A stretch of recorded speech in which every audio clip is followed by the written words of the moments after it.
and red flag warnings.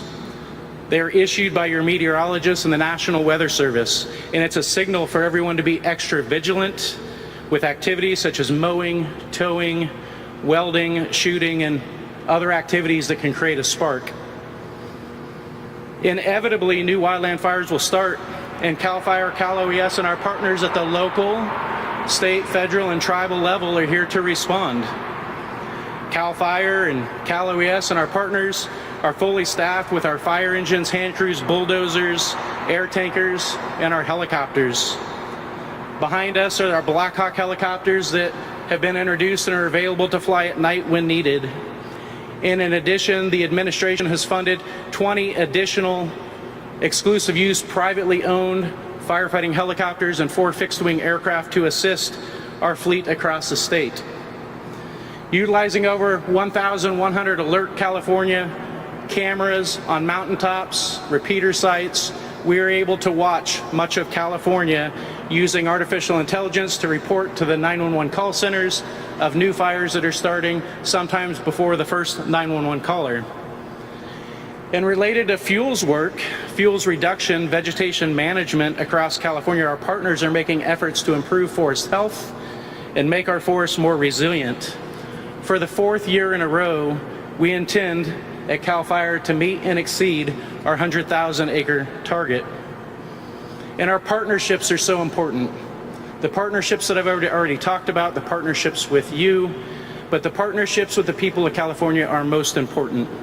And it's most important because you can help us reduce the risks of associated hazards related to wildfires. So as I said in Wildfire Preparedness Week, and I will say now, this is my plea to you. Please create a wildfire action plan that addresses escape routes, meeting points, animal arrangements, and a communications plan with your family. Listen to the guidance of law enforcement and our firefighters for evacuation warnings and orders. Prepare your home to defend from an advancing wildfire, and prepare your home by home hardening and utilizing defensible space. I ask that you recognize that lawnmowers, weed eaters, chainsaws, grinders, welders, tractors, and trimmers can all spark wildfires. If not properly maintained, they need to be used in a way that was intended, not a way that was unintended. And you need to make sure that the spark arresters are clean and maintained. When mowing, mow before 10 o'clock in the morning. Mow when the humidities are high, as it dries out throughout the day.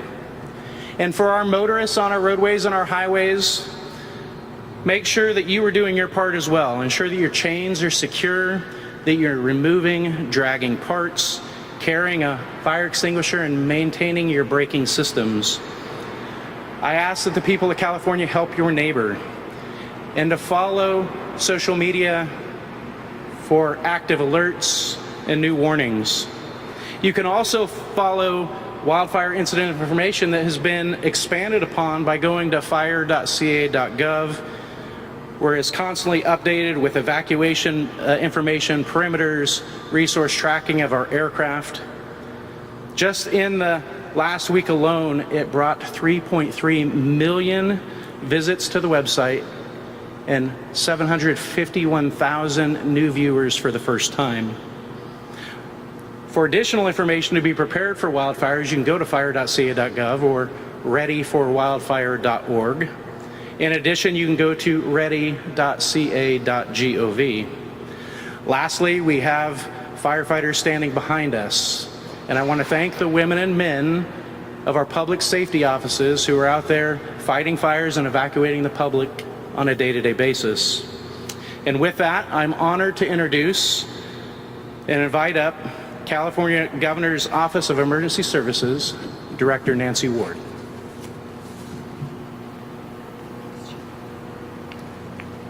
Thank you, Chief. Good morning. I'm Nancy Ward, Director, Cal OES. In addition to the wildfires that Chief Tyler just spoke about, California continues to endure a prolonged heat event with much of the state in high risk or extreme risk for heat.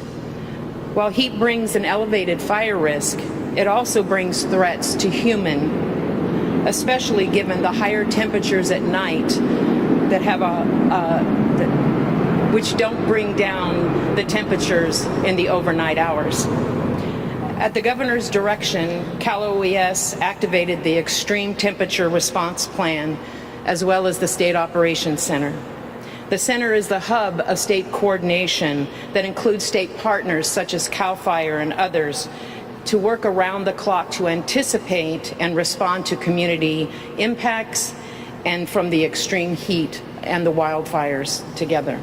As multiple fires continue to burn across the state, Cal OES has pre-positioned and mobilized equipment and a personnel support of CAL FIRE and the local fire agencies throughout the state through our fire and rescue mutual aid system.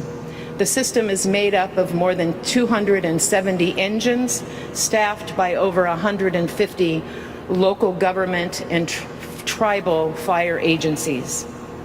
In addition, Governor Newsom secured fire management assistance grants for both the Thompson and the French fires.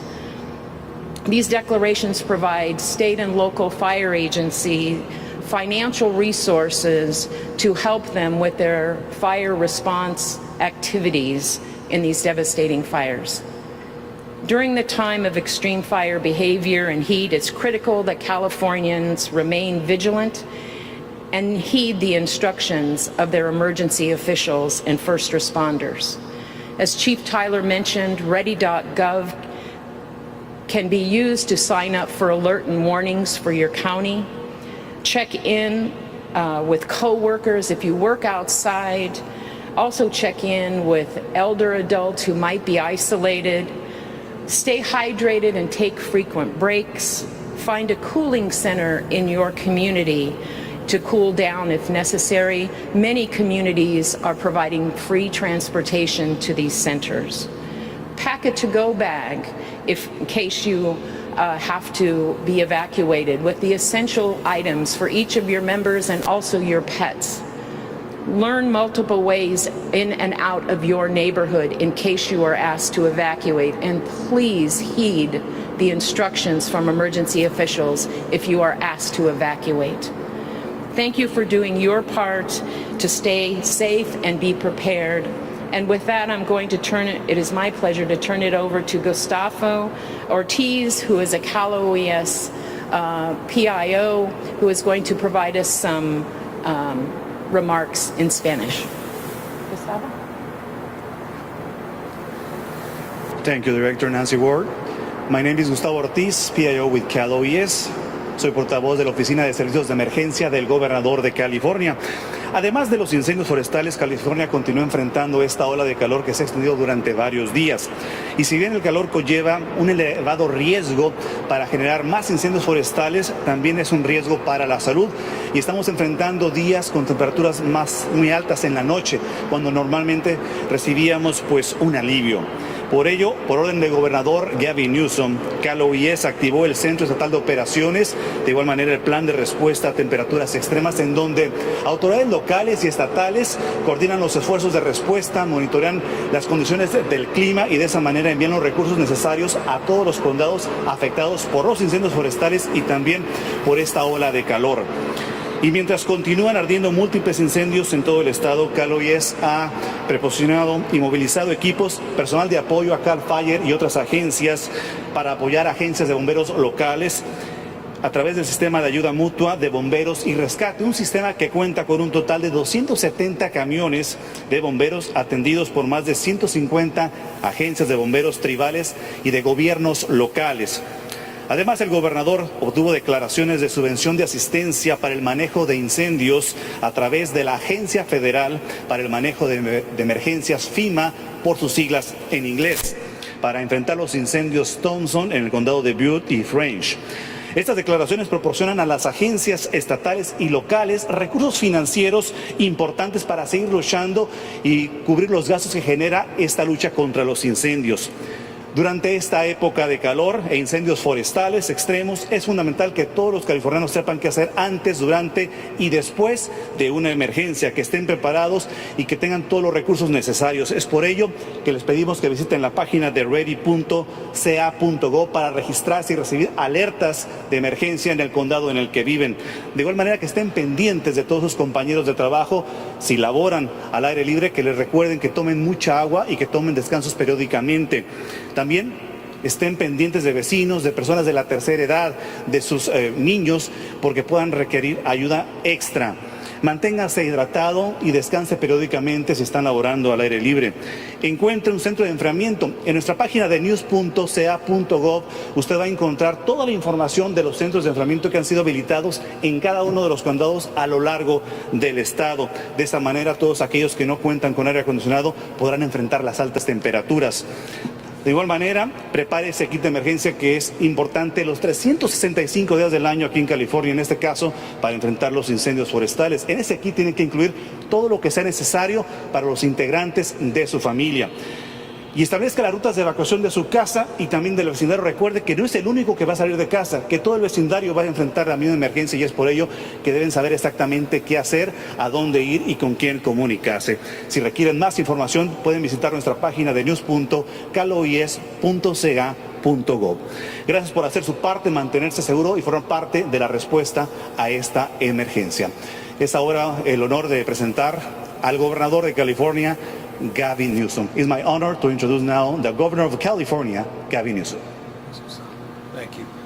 Thank you, Director, and thanks for the Chief and all of you for being here. It's an opportunity to familiarize all of you with something we're deeply familiar with, and that's the equipment we have assembled here today that represents the largest fleet of its type anywhere in the world, the largest fire suppression fleet in the world under the jurisdiction of CAL FIRE, under the jurisdiction of the state of California. It's an opportunity not only to highlight the investments we've made, it's also an opportunity to highlight the extraordinary people that operate this equipment, that every single day are doing the good and hard work that's necessary to keep people safe and address the challenges of our time. So I want to thank all the men and women of CAL FIRE, all the extraordinary work they're doing every single day, to members of the National Guard that are out there preparing and have been preparing for wildfire season, the folks out there in the Conservation Corps, and many others that have been out doing the work that needs to be done to prepare for this season. As the Chief said, we are already experiencing a disproportionately high number of acres burned. Not fires started. What the Chief just said, the 3,500 or so fire starts so far this year actually is a little bit below the 5-year average. What's significantly higher is the number of acres burned. In fact, you look over the last 5 years, we've averaged about 3,800 fires by this time in the fire season, 3,500, as he noted, plus or minus this year. The average acres burned has been a little below 40,000 when you look at that 5-year average, over 200,000 this year. So we're seeing, unsurprisingly, predictably, because of the rains, those late rains in particular, a lot of grasses turning into brush fires. So these tend to burn out but move pretty quickly. That said, lightning is not our friend. We're anticipating some lightning strikes this weekend up in the Sierras. We saw the abnormality of lightning strikes in the Central Valley, particularly around Fresno, earlier in the season than we're typically seeing them. There's nothing, again, typical. We say it all the time, we're getting a lot hotter, experiencing unprecedented record heat. These heat domes over the entire western United States, over and over and over and over and over again, record-breaking temperatures, record-breaking experiences, not just in California, across this country and around the rest of the world. With respect to the troglodytes out there, climate change is real. Mother Nature, she bats last, bats 1,000. She's chemistry, biology, and physics. And those realities, those extremes, are here, present every day in the great state of California. If you don't believe in science, you have to believe your own eyes, the lived experience all of us have out here in the western United States, for that matter, around all around the globe. Places, lifestyles, traditions, quite literally, communities being wiped off the map in Paradise, California, Grizzly Flats, and Greenville, California. And this is a serious, sober time to be in positions of influence, positions of public service, and we're grateful again for everyone that's doing our best to meet this moment, not only address reaction and react to these challenges, but also to proactively shape an agenda to address the underlying issue in the first place, and that's the burning of fossil fuels, the burning of oil and gas. It's not complicated. And so we take this mission very seriously, but the mission, again, we wanted to highlight today is the mission that you hear behind me, with the helicopters that are moving, and this remarkable investment of equipment, unprecedented in California's history, that is up to the task. $2.6 billion was preserved in the budget as it relates to our commitment to address forest management, to address the needs to do more to actively manage our forests, to address the issues around dispensable spaces. As the chief said, we're hitting our targets as it relates to our active vegetation management. We have a lot more work to do there. I can't make up for the last 50 years.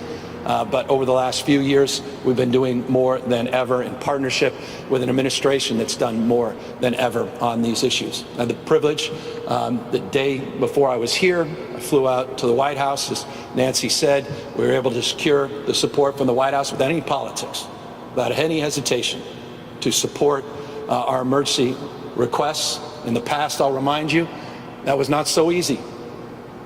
We had to make phone calls. We waited days and days. There was threats that we weren't going to provide support for the people of this great state. That's not the case today. There's a state of mind as it relates to the White House and their support to be here for the American people, regardless if they're in California or Oklahoma. And so I want to thank President Biden for his swiftness and support. It was nice to be at the White House to discuss this wildfire season. It was top of mind, not just for me, but other governors, where I had a chance to dialogue about their experiences, not just this year, but over the course of the last many years. I will note, though, the last 2 years we've seen below average number of starts and fires, not starts, but fire acres burned. But this year portends some more challenges. So I hope people took notes, take seriously the opportunity to prepare themselves, the responsibility I think all of us have to do more to protect our families, to be there for each other and our communities. That ready.ca.org site, ready.ca, is a great site. It's a new tool. We announced this a few months ago, aggregated tool that highlights new technologies and new opportunities to keep you safe on the basis of a lot of the investments we've made. Just briefly on that. The chief mentioned the number of alert fire cameras. These are AI-assisted cameras, best in class, next generation. Got hundreds and hundreds of these that we've procured and we put all over the state of California. We didn't have this a few years ago. The real-time management, the ability now as it relates to projections, Silva, a remarkable company that has advanced opportunities to really sort of understand fire behavior in real time, the work we're doing with the Pentagon and the Department of Defense, the work we're doing with satellite technology and access that we have over the last few years that we've never had in the past. These Nighthawks, the fact that they're Nighthawks, we call them Firehawks, allow us nighttime fire suppression. We've never had that in the past. You'll see the C-130 behind me. Thank you to the President of the United States, Joe Biden. For years and years and years, we had to battle with the previous administration to get these C-130s. We couldn't get them. We finally had them shipped out here, all 7 of them. One's 70% complete. It will be under the CAL FIRE brand very shortly. We'll have 5 more up next year, and all 7 will be operationalized proudly under the CAL FIRE brand you see behind me early in 2026. Well, again, I want to thank the administration for their support of these essential assets. In addition, as was noted by the chief, we've also procured exclusive use contracts. By the way, with full disclosure, this is a bit, it's a competitive process. Some of the other governors in other states are very mindful of California's ability to scale those investments to secure some of those resources. But I want everyone to know we support our neighbors with mutual aid. We support our neighbors. We've done that consistently in Texas over the last few months. And the mutual aid system, it's a way of just expressing this, is best in class. There's no mutual aid system in the country, I would argue around the world, as efficient, effective, and coordinated as the state of California. And you see that in these wildfires. You see folks, men and women down in Riverside that make their way up to Northern California and the Oregon border, helping one another out. And you see the Oregon firefighters down in Southern California. You see folks from around the globe, from Israel to Australia, also supporting our mutual aid program. But I want to note we've also provided more resources for our local mutual aids by providing more resources, specifically equipment and trucks like the one you see behind us, putting the brand of the local municipalities, supporting that through the funds coming from the state of California. Forgive me for being so long-winded. I can go on for another 20 minutes about virus. I can go on about so many of the other programs that are operationalized. I just want to thank Joe and his team. I want to thank Nancy as I conclude for her work. As you may know, California has been a leader as it relates to heat illness. We will be the first in the nation, I believe, stress test that. And forgive me, any state that may be ahead, but it's a point of pride if they aren't. We have a heat index that we have been organizing around. It will be in effect in January, not in effect right now, for one reason. We want to get it right. HHS, EPA, not just Cal OES, bringing together all these disciplines, all these agencies to create a heat index that's easily digestible, easily understood, that will aid and abet our efforts to advance some of the work that she's been doing at our SOC, which is our State Operations Center, and the work we're doing to operationalize our heat illness plans that went into effect a few weeks back in anticipation of the heat dome and the extreme heat that we'll continue to experience. We're looking forward to some modestly cooler temperatures in the aggregate. None of us live in the aggregate, so I'm mindful of that. But in the aggregate, Friday, Saturday, and we're doing our best to keep people safe. And we have to all do our best. Keep hydrated, stay in the shade, use your common sense over the course of the next few days as we work our way through this. One final point of emphasis. I just want to thank the legislature. You know, we went through a process this year. We not only balanced this year's budget, but we balanced next year's budget, but we didn't do it on the back of these investments. And I want to give you a proof point of that. When I got here, I was elected late 2018, was there with the former president in Paradise, California, talking about the ravages of climate change and the impact that had and the lives that were lost and the devastation. We had about 6,700 CAL FIRE personnel. In July of 2018, it was marked about 6,700. Today, we have 9,700 CAL FIRE personnel. I want to thank the legislature for their support. And we just approved a plan in our 2-year budget that over the next 5 years, we're committing an additional 2,400 personnel to CAL FIRE. That's making up for issues around CDCR. It's allowing us to augment our efforts, and it allowed us to do, and this is a long-winded point of gratitude to the legislature, to maintain my commitment that I made, but it can't be mine alone. It had to be our commitment. It had to be ratified and supported by the legislature as it relates to the quality of life, the wellness of members of CAL FIRE. And we were able to reduce the work week and the stresses on not only members of CAL FIRE, but their families as well. And we were able to hold the line on that 66 hours. That was not anticipated in this budget process, but they held the line, and I just want to congratulate them for that as well. So thank you all for coming out, taking this moment seriously. More evidence do we need than the extreme heat and all of these, well, relatively larger fires than we've experienced the last 5 years. With that, we're all here to answer any questions. Governor Jeannie Nguyen with ABC 10. As you've mentioned, we've experienced a record-breaking heat, especially last week. We even had a heat-related death in Sacramento County. Yeah. What do you have to say to people who feel like this press conference is coming a little too late, given that you left the state last week to be a part of President Biden's campaign? Well, we've been at this. We've moved forward with the State Operations Center. We moved forward with our well-established heat illness protection plan. I initiated that as governor. We've been monitoring every morning, monitoring what's going on here in the state of California. We provided the investments in a budget deal that I just got done with the legislature just a few days ago. As I noted, I was just here 5-6 days ago, right before we went out to the White House to get the emergency declaration signed and to get the kind of support that we anticipate we'll need moving forward to the rest of the year. So, look, this is tough business. There's a lot going on in the world we're living in, and I'm proud of the work the state has done. Hi, Governor. A recent report found that Black Californians, Latinos, and Native Americans die at disproportionate rates from extreme heat. So what specific things is your administration doing to protect these vulnerable populations? Well, it's laid out in detail in the plan. One of the things we're prideful of in the state of California is a framework around cultural competency. It's a bottom-up, not top-down plan. It's based upon a lot of the lessons we've learned through a series of challenges, not least of which the challenges of the pandemic. We established a program you may be very familiar with, Listos, which is a big part of our ongoing investments as it relates to reaching out to vulnerable and diverse communities across the state, knocking on doors, going door to door to provide support, to amplify a volunteer workforce, which is now larger than the Peace Corps.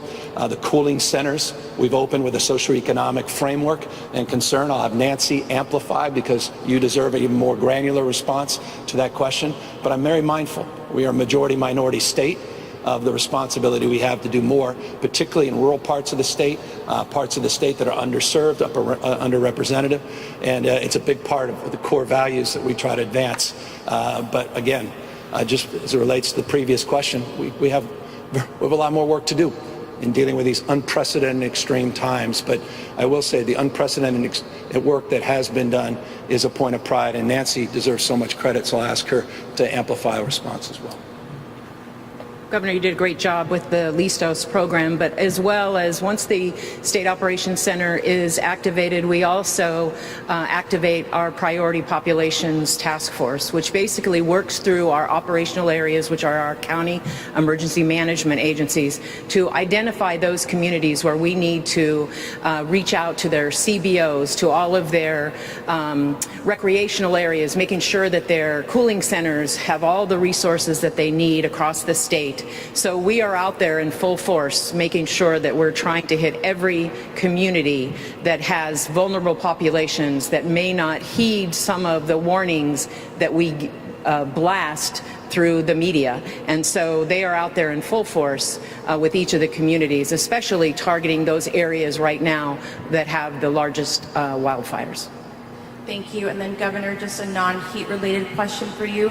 Where do you currently stand on policies that would require the schools, teachers and counselors to notify their parents if their kids are transgender? There's currently a bill on your desk that would prohibit teachers from doing so. Where do you stand on this? Well, I got 60 bills. That's one of them, and I'll let you know very shortly, and we'll be reviewing that with my team and staff.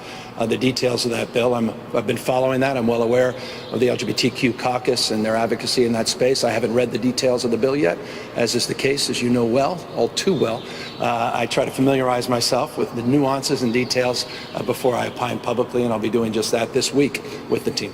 But on this issue, it's been an issue for more than a year, and you've thought about it for a while, so where do you stand on it? I'm going to respectfully defer to the fact that I have a bill pending in front of me for my signature that could occur as early as today, as late as tomorrow or this week, and I'll have the opportunity to review the details of the bill. It's not a hypothetical any longer. It's a specific question you're asking, and it deserves a specific response on the basis of a specific understanding of each preposition, verb, and adjective in the bill. Thank you. Hi, I'm Camille from Politico. So you have less fire starts this year than last year and more technology and equipment. So why are there more acres being burned and what, if anything, can be changed to prevent that? Well, we have to address the underlying cause in the first place, and that's the heat, trapping gases. Got to address the issue of fossil fuels. We've got to hold polluters accountable. We got to address the underlying issue fundamentally. That's a substantive answer. But you asked a specific about grass fires, or implied, and brush fires, and the late rains and how that's impacted. And we have an expert in the chief of CAL FIRE behind me who's eager to share his input and his experience with these particular conditions. Thank you, Governor. Again, Joe Tyler, Director of CAL FIRE. So the snowpack, we see our reservoirs full. We see late rains that have grown our herbaceous fuels, our grasses, quickly. In some areas, you can find that they are still 4 to 5 feet tall. We find ourselves here recently that we had the high temperatures. Associated with the high temperatures, we had north and northwest and northeast winds that have pushed the fires that have been ignited to where we are today. Now, we should be so grateful that because of these grass fires and because of the technology and the resources that we have, that though the acres are big, the fatalities at this point are zero. The structures damaged or destroyed are low. It is largely because of the heat, the drying of the fuels, and the winds that have been associated with it that this vegetation has burned so rapidly. I have an additional policy question, but it's still related to fires. So Senator Scott Wiener recently introduced a bill that he said he's negotiated with the governor and with CAL FIRE to change the system of fire maps and to give the CAL FIRE more, or the state fire marshal more regulatory authority. I want to know what you're trying to achieve with this and what you say to people who say that it won't solve any insurance problems and it will put more people in the line of danger because it could promote more development in fire-prone areas. So the proposal, first and foremost, is to decrease confusion. So here we are. In 2007, we found ourselves introducing wildfire hazard severity maps, and we had 3 zones: very high fire hazard severity, and moderate. In the high fire hazard severity and the very high fire hazard severity zones, building chapters 7A building codes required them to build and provide home hardening and defensible space at the same level.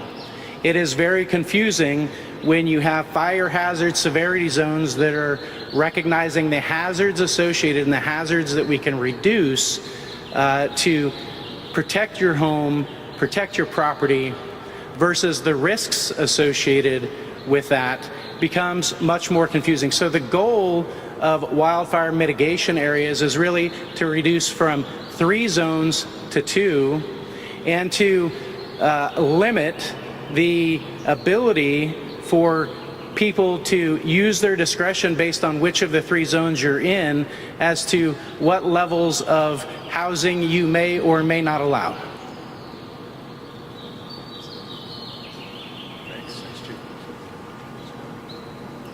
Hi, Governor. Trung Nguyen with the AP.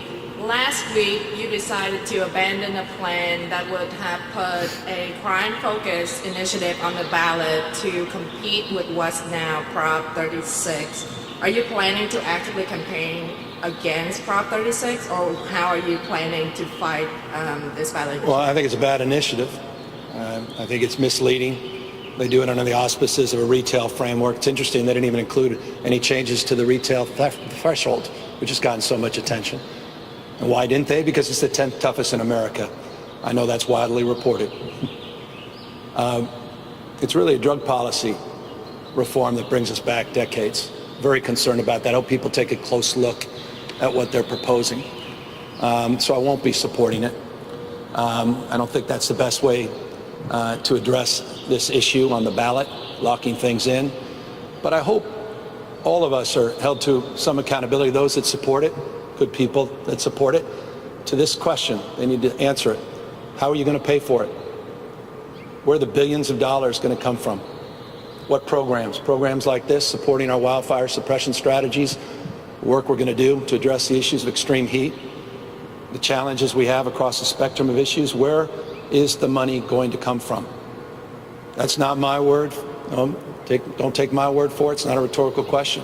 The LAO put out the costs were extraordinary over the course of the next decade or so. I don't think it's the right approach to lock in these things as they have. So yes, to your question specifically, I'll be campaigning against it, but I'm also not naive. There's a lot to do. It's a lot of issues that are on the ballot, a lot of challenges we face. But I hope the people of the state of California will have the opportunity to consider this, consider the alternative pathway that the legislature has taken. The work that we've done with a package of actual retail theft bills that will be landing on my desk very shortly. The work that we've done since 2019, $1.1 billion to invest in vertical prosecution and new technology, and to provide more staffing to relate to investigations. And almost every county, they've taken advantage of those grants. The task forces that we put together years and years ago to address legitimate issues of retail theft and the legitimate issues that are way outside the purview of Proposition 47, which is organized retail theft. And the legislature, to their credit, has an organized retail theft package that I look forward to signing. We've been working actively with them, as many as 12, 13 bills that are active as we speak. And I think that's a much better approach, and we'll continue our effort to march to address these issues, which again are legitimate in this state. But that initiative, Prop 36, is more of a drug policy reform that takes us back on drug policy as it relates to possession, and will cost the taxpayers billions and billions of dollars over the next decade that will have a profound impact on programs across the state. I reject the premise that it's foundationally a retail bill. It's not. It's a lot more, and I will not be supporting it. Hi, Governor. Sophia Bolide with the San Francisco Chronicle.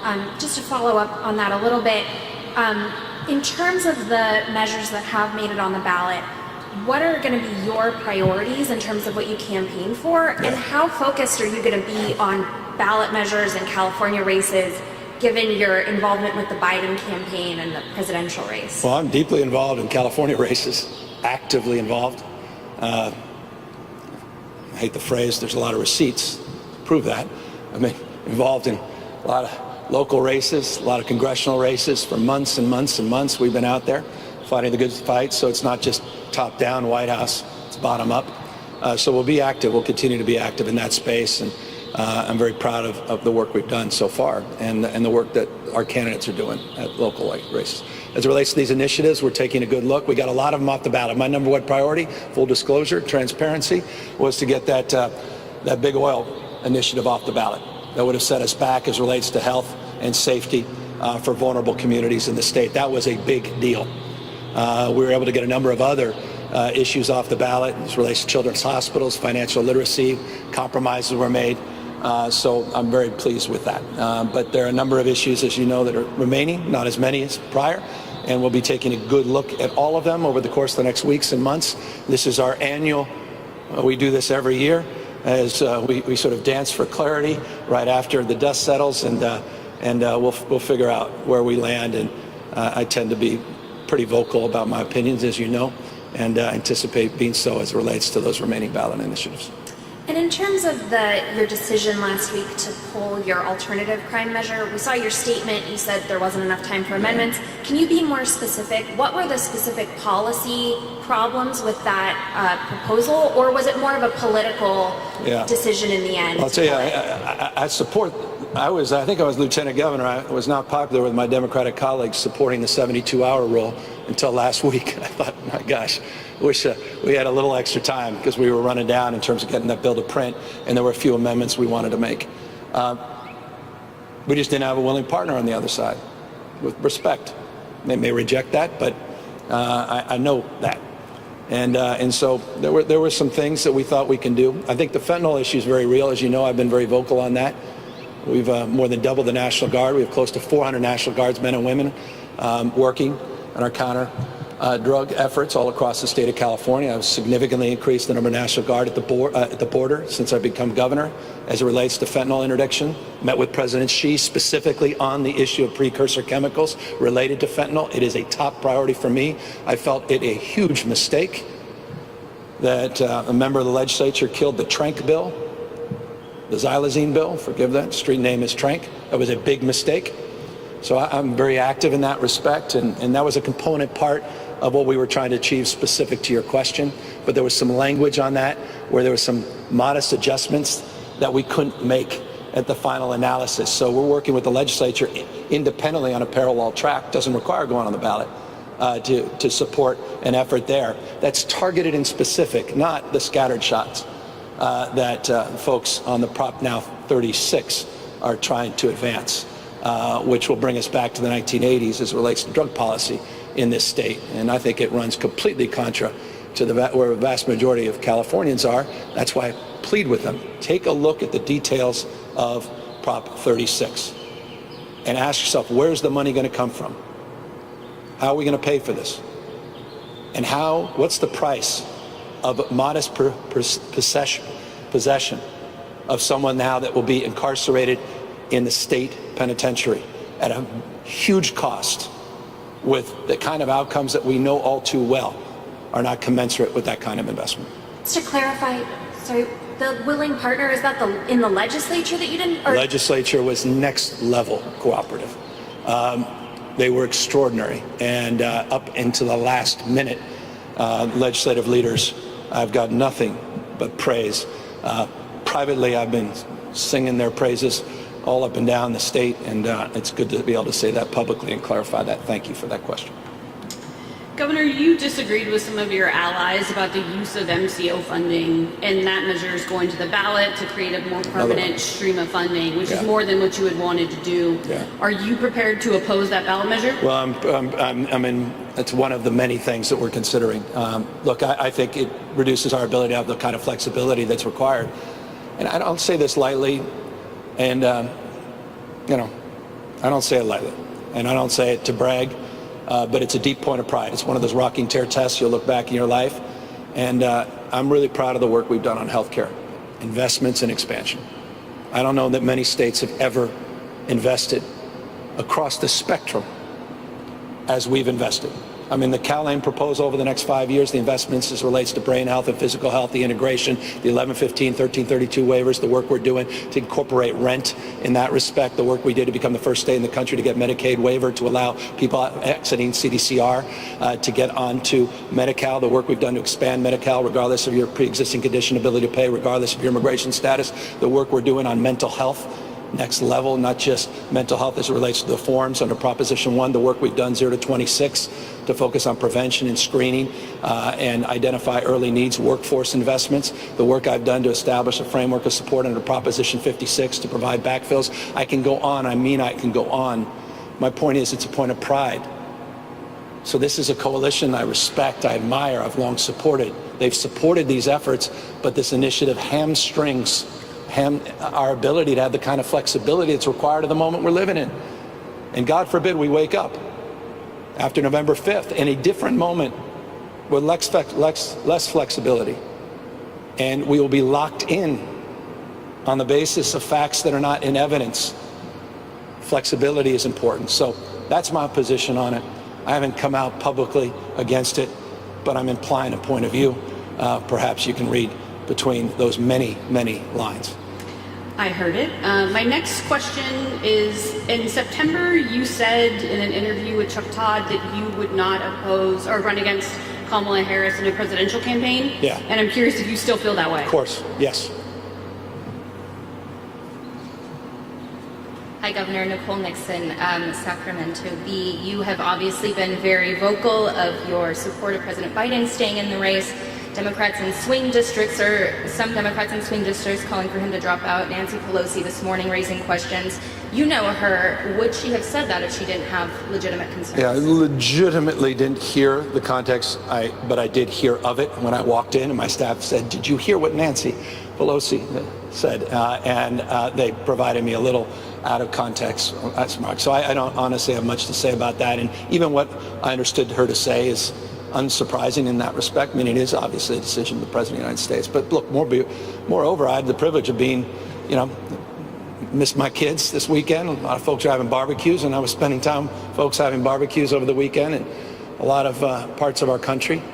And there were record crowds, unprecedented crowds of support for the President of the United States. I think I've had 100 media outlets asking the same question, and I think I've amply answered my support for the president, and the support I saw on the ground was demonstrable. And that's where I am, and that's where I stand. And the president stood firm supporting NATO last night, in contrast to President Trump, who said he didn't even know what NATO was.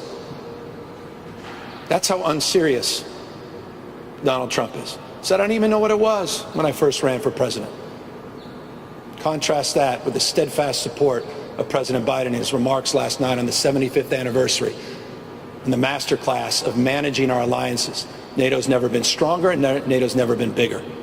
The contrast is profound, and so that's what I'm focused on supporting this campaign, this candidate, this man of character, decency, and honor, and contrast that to the darkness that is Donald Trump. Governor, thank you for your time. Steve Large, CBS 13. As you've noted, a lot going on. In the last couple of weeks, we had the end of the legislative session. We had the alternative Prop 47 reform bill that was being discussed. We have the wildfires. We have the Emergency Operations Center here opening up. We also have the debates between Biden and Trump that you went to. We have the campaigning on the East Coast for 5 days. So if you could just help us understand, what is the balance that you are trying to strike here between campaigning for the president and tending to state business? I think I need a day off. It's been a grind, and it's been a point of deep pride. I care about this country, our democracy. I celebrated like you. Hope we all did. You know, I raised my flag right size up, not upside down, on 4th of July. 248 years, the best of Greek democracy, the Roman Republic, popular sovereignty, checks and balances. And I can assure you, founding fathers didn't live and die to see us on the sidelines at this critical time in our country. So the balance is I'm all in for the American people, I'm all in for the largest state in our union, 40 million strong, Democrats, Republicans, independents, but that have enjoyed democracy, that have enjoyed freedom, that have enjoyed liberties. And I have a responsibility to meet this moment. And I felt responsibility to miss my family on 4th of July and to be there for this country, for our promise and what we're promoting. So there's no balance. I'm all in, working day in, day out, night and day, Saturday, Sunday. There's no days off. All in, committed to the state, our nation, and the world we're trying to build. And the critics that say that perhaps you're distracted by the presidential campaign when it comes to tending to the state business. No, it's just, I mean, could not be more untrue. Everything about this campaign will impact this state disproportionately.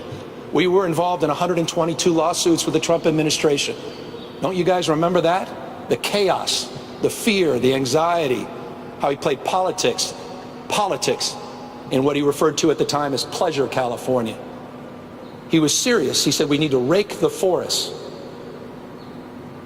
Daylight and darkness, this is a profound and consequential moment.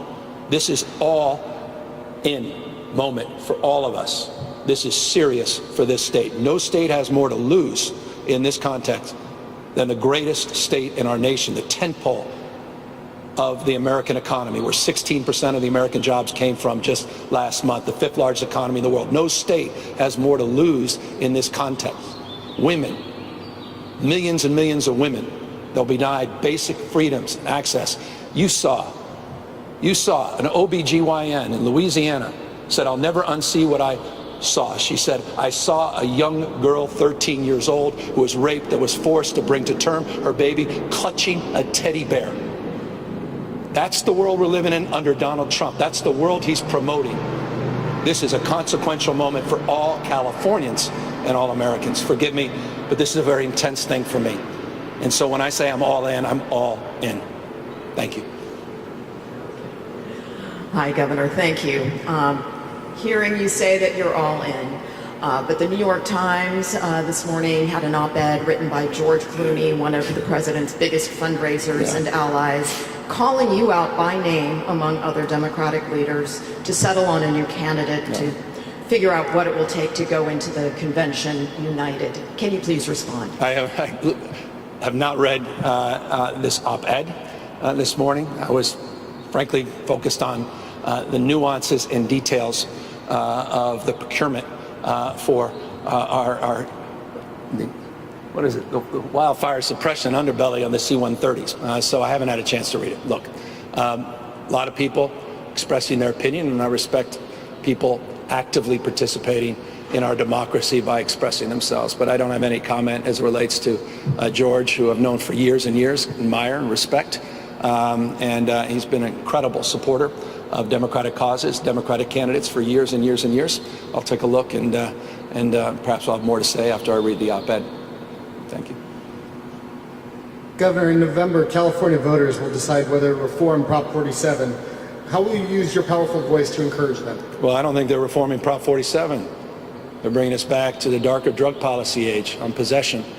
They're asking the taxpayers to invest billions and billions of dollars we don't have without identifying any funding source. It's under the guise of 47, but it doesn't even include the felony threshold.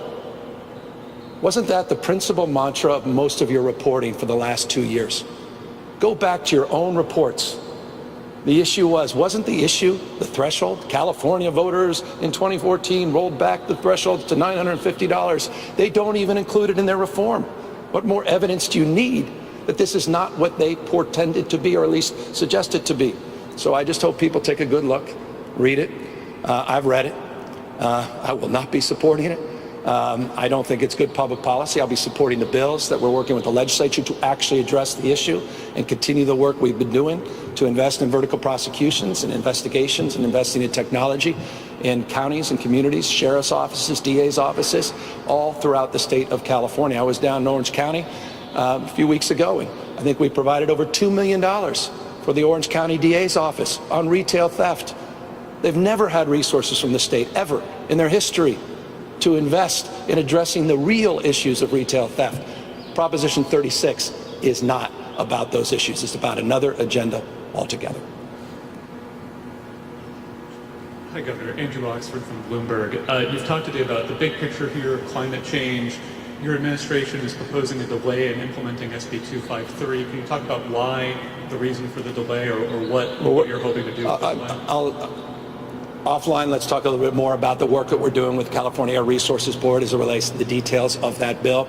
As you know from my signing statement last year, this nation-leading effort to advance more transparency in this space, we indicated the need to work on language, and that's exactly the process that is unfolding in real time, and it's a process that continues. Languages and changes to the law, or languages and regulations? Well, I'd encourage you going back specifically to my signing message, and we're in that process of implementing what I stated in that signing message. Hi, Governor. Alexi Casa from CalMatters. Earlier this year, at your administration's urging, prisons were removed from a proposal to create new indoor heat rules for workers in California. This past weekend, we saw an inmate die from heat issues at a prison in Chowchilla. Do you stand by the belief that it's too expensive for California to implement new heat safety rules for prisons, and what is your administration doing to deal with the clear dangers to prison inmates and workers? I'm going to act specifically on that incident, which I am aware of. I'm getting a full briefing tomorrow from my team in CDCR. There's a number of other issues we'll be addressing, but substantively to understand the details of this, and we'll be able to brief that out after I get that briefing. Oh, why did you and your administration believe it's too expensive? That's why we've organized the meeting with my team. We're going to have more to say on that specific topic. I'd rather get the briefing fully so you'll have a deeper understanding of the administration's approach, where the director of CDCR is on this, the nuances, the specificity. I want to understand this more fully as well, and what the alternatives are, and the work that they're doing, and what they were promoting, and what they were pledging to do. And I'm going to stress test all of that. We're going to have more information to provide you. With that, we thank you all for staying fully on topic today. Grateful, though, moreover, that we are here and at this remarkable site. And I just want to, again, thank all of you, but moreover, all of the men and women in uniform you see behind us for their extraordinary work. This is a tall task. Summers are tough. July, August, September. You didn't ask me about energy reliability. We can do that another time. All of these things are front and center and topical, and all of them are feeling stress under this extraordinary moment we're living in as it relates to these extreme heat events. Stay safe, stay hydrated. Thank you all.